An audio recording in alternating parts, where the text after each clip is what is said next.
warung Mamah Dian.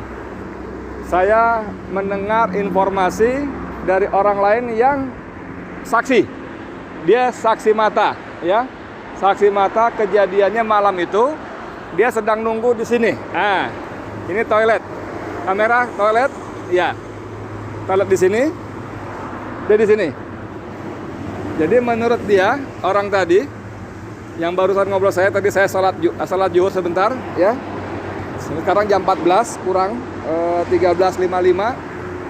Tadi salat di musola situ. Lalu saya ngobrol, ada yang menjelaskan dia saksi mata. Nah, saksi mata, jadi ada mobil satu dipepet di palang, maksud dia di palang. Dan di situ polisi banyak banget. Bahkan kata dia sejak sore jam 6 itu sudah banyak polisi. Saya tanya berapa mobil? Mobilnya 10 mobil lebih, dan 3 diantaranya mobil resmi patroli. Dan itu memang dari sore katanya udah banyak polisi. Nah, ini kejadiannya kalau kata dia, dia tunjuk jarak, saya perkirakan dari posisi dia duduk dengan kejadian sekitar 8 meter. Jadi kalau polisi mengatakan ada baku tembak menembak, sekali lagi si saksi mata tadi yang tidak ingin ditampilkan nama apalagi wajahnya mengatakan cuma 2 kali, tidak ada tembak-tembakan. Dan dia mengatakan bahwa yang menembak adalah polisi. Orang yang di dalam mobil sama sekali tidak membawa senjata karena tidak melakukan tembakan balasan. Jadi langsung dipalang gitu, dari depan nembak pakai laras panjang. Saya tanya, kamu lihatnya pakai pistol apa laras panjang? Laras panjang. Benar, laras panjang. Jadi saudara, begitu ceritanya. Dan dia lihat 2 orang langsung tewas di tempat. Menurut penglihatan dia yang jaraknya sekitar kurang lebih 8 meter. Tadi saya tanya, posisimu di mana? Di situ. Dari duduk kamu dengan peristiwa yang terjadi berapa meter? 10 meter, mobil itu parkir? Oh enggak, sini lagi. Jadi mobil parkir, dia sebut jarak lebih depan lagi, jadi saya perkirakan sekitar 8 meter. Lalu polisi dia sebut langsung menembak ban kiri depan.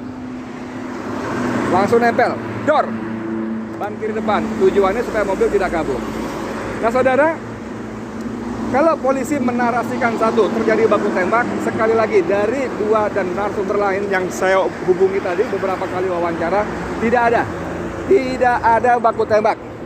Seperti penjelasan dari Munarman, Sekretaris Umum FPI, tidak ada baku tembak. Tidak ada.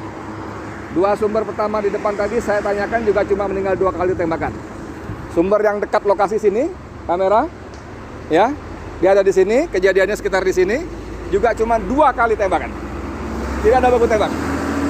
Yang kedua, dia memastikan tidak ada baku tembak karena yang di dalam mobil tidak membalas tembakan. Jadi tidak membawa senjata api. Tentang samurai segala macam, dia tidak berani memastikan bagaimana sesungguhnya ada atau tidak.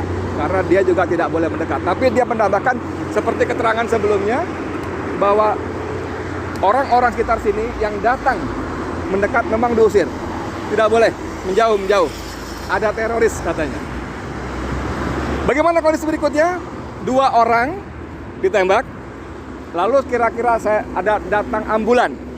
Saya tanya berapa jarak ketika terjadi tembak-menembak dengan ambulan, berapa menit? Setengah jam? Dia bilang ya kira-kira setengah jam. Mungkin ada yang telepon lalu ambulan datang. 2 mayat dibawa keluar, digotong, dibawa pergi ambulan. 4 orang lagi masih hidup, 1 terpinjang-pinjang kakinya. Tapi dia juga nggak memastikan apakah kena tembak atau tidak, tapi dikatakan terpinjang-pinjang. Itu dipindahkan dengan mobil lain, dibawa pergi entah kemana. Saudara sekalian, saya Edi Mulyadi dari lokasi kilometer 50 tol Jakarta Cikampek ingin memastikan bagaimana situasi sebenarnya.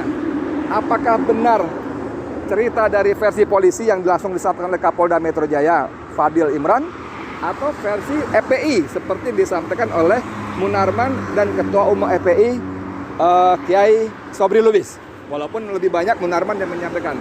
Jadi dari beberapa kejadian, beberapa keterangan saya sementara ini menyimpulkan bahwa informasi dari polisi tidak akurat. Saya tidak berani bilang bohong, tapi tidak akurat. Karena saya bicara dengan beberapa saksi mengatakan memang tidak ada baku tembak, tidak ada tembak menembak. Dan lagi memang walaupun kejadiannya sudah dini hari, ini jalur ini ramai, selalu ada saja mobil yang lewat. Dan seperti banyak kita temukan dalam grup-grup WA di media sosial, tidak ada garis polisi. Tidak ada garis polisi seperti yang diceritakan oleh narasumber saya tadi. Tidak ada garis polisi. Yang ada polisi yang mengusir orang-orang datang. Tidak ada garis polisi, tidak ada apa istilahnya olah TKP dan sebagainya, tidak ada. Tidak ada. Saudara sekalian, apa sesungguhnya terjadi? Sekarang kita baca bagaimana Komnas HAM dan berbagai lembaga-lembaga yang concern dengan hukum dan HAM, hak asasi manusia, sudah mulai bersuara.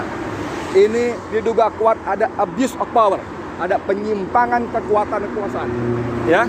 Jadi ada abuse power dan sudah banyak suara-suara yang menuntut dibentuknya tim pencari fakta, tim mencari fakta yang independen, yang bebas dari intervensi kekuasaan. Kita bagaimana tunggu berikutnya, mudah-mudahan Allah semakin buka lagi. Allah buka lagi bagaimana kekuasaan sudah digunakan untuk hal-hal yang tidak pada tempatnya. Karena kalau dikuntit, harusnya yang menguntit itu tidak ketahuan, harusnya. Tapi ini kalau mereka menguntit, malah yang ada terjadi pembantaian, pembunuhan. Jadi tidak menguntit lagi. Lagi kalau orang Balang mengatakan, para ahli hukum, atas dasar apa Habib dikuntit? Kejahatan apa? Ini kan cuma dituduh melakukan pelanggaran protokol dan sudah membayar denda, ya kan? Jadi tidak ada pasal-pasal, tidak ada alasan logik yang membenarkan penguntitan terhadap Habib. Tidak boleh, tidak ada. Dan diperlakukan seperti itu. Kalau dikatakan bahwa karena diduga akan mengerahkan massa pada pemeriksaan tanggal Senin, tanggal 7. Ya, orang Habib sedang keluar Jakarta. Ini posisi kilometer 50 dari Jakarta menuju Cikampek. Ya, dari Jakarta menuju, itu artinya keluar Jakarta. Dan seperti penjelasan dari EPI, bahkan saya ketahui itu pengajian keluarga inti di Kerawang. Ya, kita tunggu, semoga Allah bukakan lagi pintu-pintu kebohongan yang dibangun dari satu kebohong yang lain. Sekian dari saya, Edi Mulyadi, untuk Forum News Network. Assalamualaikum warahmatullahi wabarakatuh.